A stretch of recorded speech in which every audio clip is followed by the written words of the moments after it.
Hey, by the way, and the sizes, we have 6 through 12 in that. I totally believe that's going to sell it early.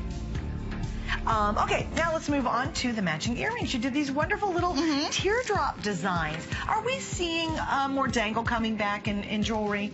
Well, I've seen both. I just saw we get these accessory magazine, alerts every single day probably on what's coming in, what's coming out. So I saw studs, but then, most of us still like our big dangles, especially if you've got hair, you can't see the studs very well. Right. And so many people I know, almost every host that's here at HSN has this, has long hair. Right. And these earrings really pop and show up. I mean, if this is your one pair of like bronze earrings, and remember we've got a sterling silver post on here, semi-precious stone. So if you're getting just a go-to earring, this is. I mean, this you will find before you walk out the door, you're going to slip it in your ear. And it's very, very comfortable. They look great.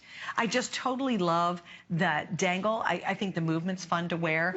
When you have movement, I don't know, it's just eye-catching. And I think when you have that kind of movement up near your face, it elevates, everybody looks up, and they're looking at the ground, and I think it just kind of attracts attention. And the teardrop is a very traditional shape. That's not something that we're not familiar with, but you have that open work, so there's this wonderful textural contrast between the openness and then what kind of almost looks like an ethnic-inspired design. You know what it reminds me? It reminds me really of New Mexico, and it reminds me of the blankets that you would see on the square in New Mexico. That's true. And that's kind of where we took this pattern from, or really the more of the Native American style blankets, if you can imagine, if you've traveled there at all, or if you know Native American jewelry. This sort of has that very, very much similar design. Not that it's Native American, but that's where the inspiration for the etching that we have in this, that's where it came from. Yeah, and I like the fact that the stones themselves, if you had just done, and again, we'll talk about just how incredible this line is.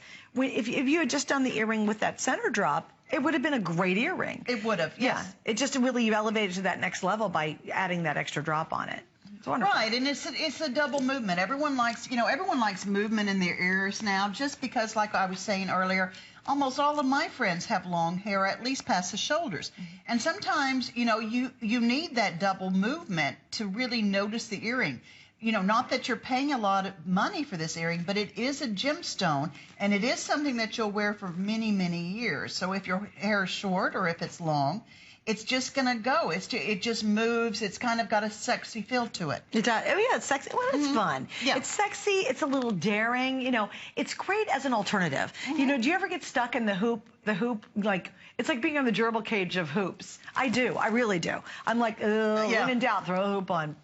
And then I will all of a sudden go, oh, wait, these earrings are cute. And I put them on and go, because you make them move.